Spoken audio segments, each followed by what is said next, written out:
الحمد لله رب العالمين والعاقبة للمتقين والصلاة والسلام على رسوله الكريم ونحن على ذلك لمن الشاهدين والشاكرين والحمد لله رب العالمين. أما بعد فأعوذ بالله من الشيطان الرجيم. بسم الله الرحمن الرحيم. ألا إن أولياء الله لا خوف عليهم ولا هم يحزنون.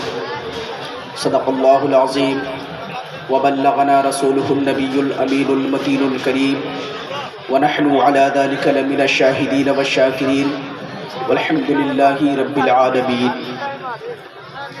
کسی شاعر نے بہت ہی خوب انداز میں کہا ہے کہ جسے چاہا در پہ بلا لیا، جسے چاہا اپنا بنا لیا. جسے چاہا در پہ بلا لیا، جسے چاہا اپنا بنا لیا. یہ بڑے کرم کے ہیں فیصلے اور بڑے نصیب کی بات ہے. یاد رکھیں، اگر آپ حضرت بابا پیر بلند شاہ رحمۃ اللہ علیہ کے عرس مقدس میں آئے ہیں تو یقیناً اپنی مرضی سے نہیں آئے ہیں، اپنی مرضی سے نہیں آئے ہیں، بلکہ یہ سمجھیں کہ حضرت بابا پیر بلند شاہ رحمۃ اللہ علیہ نے آپ کو توفیق بخشی ہے جس کی وجہ سے آپ ان کے عرس مقدس میں شامل ہوئے. شاعر کہتا ہے کہ جسے چاہا در پہ بلا لیا، جسے چاہا اپنا بنا لیا. یہ بڑے کرم کے ہیں فیصلے اور بڑے نصیب کی بات ہے. آئیے سب سے پہلے آقا نامدار مدینے کے تاجدار جناب احمد مختار حضور رحمۃ للعالمین صلی اللہ علیہ وسلم کی بارگاہ میں درود و سلام کا ہدیہ پیش کریں. پڑھیں اللہم صلی علی سیدنا و مولانا محمد بارک وسلم. صلو علیہ صلاۃ و سلام علیک یا رسول اللہ صلی اللہ تعالی علیہ وآلہ وسلم. حضرات، منقبت خواجہ غریب نواز کے دو شعر سماعت فرمائیں. غریب آئے گے در پر تیرے غریب نواز. سبحان اللہ سبحان اللہ. غریب آئے گے در پر تیرے غریب نواز. غریب آئے گے در پر تیرے غریب نواز. غریب آئے ہیں در پر تیرے غریب نواز. غریب آئے ہیں در پر تیرے غریب نواز. کرو غریب نوازی میرے غریب نواز. کرو غریب نوازی میرے غریب نواز. کرو غریب نوازی میرے غریب نواز. بہت پیارا شعر ہے کہ تمہارے در کی کرامت یہ بارگاہ دیکھی. تمہارے در کی کرامت یہ بارگاہ دیکھی. تمہارے در کی کرامت یہ بارگاہ دیکھی.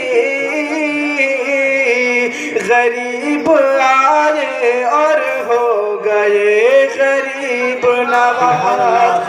غریب آئے اور ہو گئے غریب نواز. غریب آئے اور ہو گئے غریب نواز. حضرات، شاعر کہتا ہے کہ تمہارے در کی کرامت یہ بارہا دیکھی کہ غریب آئے اور ہو گئے غریب نواز. اس شعر کو پڑھتے ہوئے مجھے خواجہ غریب نواز کا ایک واقعہ یاد آ گیا کہ میرے خواجہ جب بچپن کے ماحول میں تھے، یعنی ابھی ولایت کا اعلان نہیں کیا ہے، ابھی اپنے والدین کے پاس عام زندگی بسر کر رہے ہیں، بچپن کا عالم ہے، تقریباً 10-12 سال کی عمر شریف ہے اور عید کا دن ہے. عید کا دن ہے میرے خواجہ اچھے لباس پہن کر کے خوشبو وغیرہ لگا کر کے نماز عید کے لیے اپنے گھر سے نکل چکے ہیں، اپنے گھر سے نکل چکے ہیں، اور راستے میں دیکھتے ہیں جب باہر نکلتے ہیں گھر سے تو یارو آپ لوگوں کو بھی پتا ہوگا کہ عید کا دن جو ہوتا ہے کتنی مسرت و شادمانی کا دن ہوتا ہے۔ عید کے دن تقریباً ہر مسلمان محلوں میں، گلیوں میں، شہر میں، کوچوں میں، گاؤں میں، ہر جگہ مسلمان مسرت و شادمانی کا ایک وہ نظر آتا ہے، پرتو نظر آتا ہے، ہر انسان خوش نظر آتا ہے، ہر انسان کے چہرے پر خوشی نمودار ہوا کرتی ہے، ہر انسان کے پیشانی سے مسرت و شادمانی ٹپک رہی ہوتی ہے۔ ایسے ماحول میں یارو ہر انسان چھوٹا ہو یا بڑا، امیر ہو یا غریب، فقیر ہو یا مزدور، کوئی بھی ہو، ہر انسان اپنی حیثیت کے مطابق عید کے دن اچھے کپڑے پہنتا ہے، خوشبو لگاتا ہے، عطر وغیرہ لگا کر کے، اچھے لباس زیب تن کر کے عیدگاہ کے لیے نکلتا ہے تاکہ عید کی نماز ادا کر کے اللہ رب العزت کا شکر ادا کر سکے۔ یارو اسی طرح میرے خواجہ بھی بچپن کا ماحول ہے، یاد رکھو میرے خواجہ کوئی ایسے ویسے نہیں تھے، بلکہ میرے خواجہ کے والد گرامی حضرت سید غیاث الدین رحمت اللہ تعالی علیہ، جن کو اللہ رب العزت نے دین میں بھی عروج رکھا تھا اور ان کو دنیا میں بھی عروج عطا فرمایا تھا، وہ مال و دولت کے لحاظ سے بھی اچھے تھے۔ یارو حضرت خواجہ غریب نواز رحمت اللہ تعالی علیہ نورانی لباس زیب تن فرماتے ہیں، اور جب عیدگاہ کے لیے اپنے گھر سے نکلتے ہیں، جب گلیوں میں آتے ہیں، سڑکوں پہ آتے ہیں، تو سارے لوگ میرے خواجہ کو دیکھتے ہیں تو میرے خواجہ کے دائیں بائیں نظر آتے ہیں، آگے پیچھے چلتے نظر آتے ہیں۔ میرے خواجہ کی نظر اسی کشمکش ایک سڑک کے کنارے غریب لڑکے پر پڑتی ہے۔ کیا دیکھا کہ ایک سڑک کے کنارے ایک لڑکا کھڑا ہے جس کے بال بکھرے ہوئے ہیں، پھٹا پرانا لباس پہنا ہے، اس کے ہاتھ میں ایک معمولی سی چھڑی ہے۔ میرے خواجہ قریب جاتے ہیں اور فرماتے ہیں بھائی السلام علیکم۔ میرے خواجہ سلام کرتے ہیں، وہ نابینا لڑکا جواب دیتا ہے وعلیکم السلام۔ میرے خواجہ فرماتے ہیں بھائی آج تو عید کا دن ہے، آج تو سبھی خوش نظر آتے ہیں، آج تو بچے بوڑھے نوجوان سبھی خوشیاں منا رہے ہیں، سب کے سروں پہ کنگھی ہے، سب نئے لباس پہنے ہوئے ہیں، سب اپنے اپنے جسموں پر عطر ملے ہوئے ہیں، سب اپنے اپنے حیثیت کے مطابق اعزاز سے نوازے گئے ہیں، لیکن اے بھائی ذرا یہ تو بتاؤ آخر تم ہو کہ اللہ کا شکر ادا کرنے کے لیے نئے کپڑے بھی نہیں پہنے ہیں، تم نے خوشبو بھی نہیں لگائی ہے، تم نے بالوں میں کنگھی بھی نہیں کی ہے، اے بھائی ذرا یہ تو بتاؤ آخر تم اس پھٹے انداز میں اس روڈ کے کنارے کیوں کھڑے ہو؟ وہ فرماتا ہے کہ بھائی تم کون ہو؟ میرے خواجہ فرماتے ہیں کہ میرا نام حسن ہے، لوگ مجھے سید حسن کہتے ہیں۔ اب اتنا سننا تھا تو اس نوجوان اس بچے کی آنکھوں میں آنسو آ جاتے ہیں، زاروں کا دھار رونے لگتا ہے، اس کی آنکھیں برسنے لگ گئی ہیں۔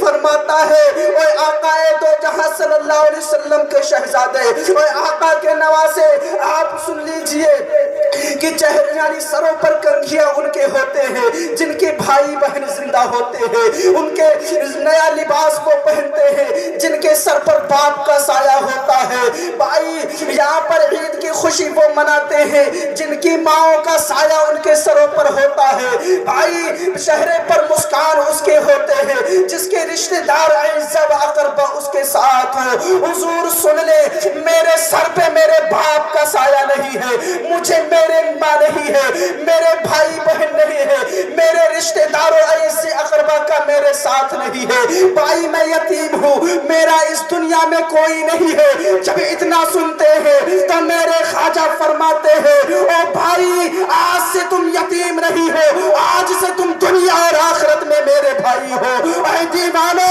خواجہ کا یہ پیغام نوٹ کر لو، خواجہ 10-12 سال کی عمر میں ایک یتیم کو اپنا بھائی بنا رہے ہیں، ایک یتیم کو اپنا بھائی بنا کر کے اپنے گھر لے جا رہے ہیں، اپنے گھر لے جاتے ہیں۔ جب دیکھتے ہیں امی جان مصلی بچھا کر کے یاد الہی میں مشغول ہے، میرے خواجہ کو دیکھ کر کے فرماتی ہے اے بیٹا نماز عید پڑھ کر کے آ گئے کیا؟ میرے خواجہ فرماتے ہیں امی جان نماز عید کیسے قبول ہوگی، اللہ کا شکر کیسے ادا ہوگا، جبکہ اپنے محلے میں ایک یتیم لڑکا بے یار و مددگار ہے، جس کے سر پہ باپ کا سایہ نہیں ہے، جس کا کوئی یار و مددگار نہیں ہے، وہ گلیوں میں سسک رہا ہے، زاروں قطار رو رہا ہے، اس حال میں ہماری عید کیسے قبول ہوگی؟ امی جان میں نے اس سے وعدہ کر رکھا ہے، امی جان میں نے وعدہ کیا ہے، امی جان میں نے وعدہ کیا ہے، میں اسے اپنا بھائی بنا کر کے لایا ہوں، امی جان میں نے وعدہ کیا ہے کہ جب تک کہ باپ والا پیار نہیں مل جائے گا، جب کہ بھائی بہن کا دلاسا نہیں مل جائے گا، جب تک کہ ماں کی محبت نہیں مل جائے گی، اے امی جان میں نے قسم کھا رکھی ہے اس وقت میں عید تک نماز نہیں پڑھوں گا، اس وقت تک میں عید کی نماز نہیں پڑھوں گا، امی جان جلد سے انہیں غسل دیجئے۔ ادب میرے خواجہ کی امی فرماتے ہیں اے بیٹا حسن جب تو نے اپنا بھائی بنا لیا ہے، اے بیٹا حسن جب تو نے اپنا بھائی بنا لیا ہے تو جس نبی کا نواسا ہے اسی نبی کی میں بھی نوازی ہوں، اے میرے بیٹا سے ہٹا دیجئے، گاڑی جو کھڑی ہوئی ہے اسے ہٹا دیجئے۔ میرے خواجہ کی والدہ گاڑی والے بھائی کنارے یا حضرات میرے خواجہ کی والدہ فرماتی ہے بیٹا جس نبی کا تو نواسا ہے اسی نبی کی میں بھی نواسی ہوں، جب تو نے اپنا بھائی کہہ دیا ہے تو تا زندگی اب یہ یتیم نہیں رہا ہے، اب یہ یتیم نہیں رہا ہے، میرے یہ تیرا بھائی خواجہ ہے، اب اس کو میرے خواجہ کی والدہ غسل دیتی ہے، غسل دے کر کے نورانی لباس سے بہتر فرماتی ہے، سر پر کنگھی بھی ہو گئی ہے، اب وہی یتیم جو سڑک کے کنارے رو رہا تھا کھڑا، سڑک کے کنارے رو رہا تھا، جب سڑک کے کنارے رو رہا تھا میرے خواجہ کی نظر پڑی ہے، میرے خواجہ کی نظر پڑی، اپنے گھر پہ لے گئے ہیں، اس یتیم کو باپ کا سایہ ملا ہے، ماں کی محبت ملی ہے، بھائی کا پیار ملا ہے، اب اس کے دل سے دعائیں نکلنے لگی ہے، دعائیں نکلنے لگی ہے، دعائیں دے رہا ہے، میرے خواجہ اس یتیم کا ہاتھ پکڑ کر کے عیدگاہ کی طرف لے کر کے جاتے ہیں، جب عیدگاہ کی طرف لے کر کے جاتے ہیں تو میں اللہ رب العزت کی طرف سے غیبی صدا آتی ہے کہ اے حسن سن لے، آج تک تو دنیا کے لیے حسن تھا لیکن آج سے تو حسن ہی نہیں بلکہ غریب نواز ہو گیا ہے۔ نعرے تکبیر، نعرے رسالت، مسلک اعلی حضرت، فیضان اعلی حضرت، جشن غوث الورا کانفرنس، عرس مقدس، نعرے تکبیر، نعرے رسالت۔ جب اس کو دیکھا اللہ رب العزت نے فرمایا اے حسن آج تک تو دنیا کے لیے حسن تھا لیکن اب غریب نواز ہو گیا ہے، غریبوں کو نوازنے والا، اے غریبوں اپنی قسمت پر فخر کرو کہ ہم کو غریب نواز ملا ہے، جس کا وقار یہ ہے کہ جب ایک یتیم نظر آتا ہے اس کو باپ کا سایہ ملتا نظر آتا ہے، اس کو ماں کی محبت ملتی نظر آتی ہے، اس کو بھائی کا ساتھ ملتا نظر آتا ہے، جب ان پر نظر پڑتی ہے تو محدث اعظم ہند کی چوچبی رحمت اللہ علیہ فرماتے ہیں انہی کا شعر ہے، پھر وہی شعر پڑھ لیجئے کہ تمہارے در کی کرامت یہ بارگاہ دیکھی، تمہارے در کی کرامت یہ بارگاہ دیکھی، غریب آئے اور ہو گئے غریب نواز، غریب آئے اور ہو گئے غریب نواز۔ اے میری ملت کے نوجوانوں اپنی قسمت پر فخر کرو کہ ہم کو خواجہ کی جاگیر ملی ہے، ہم خواجہ کے دیوانے ہیں، ہم خواجہ سے محبت کرنے والے ہیں۔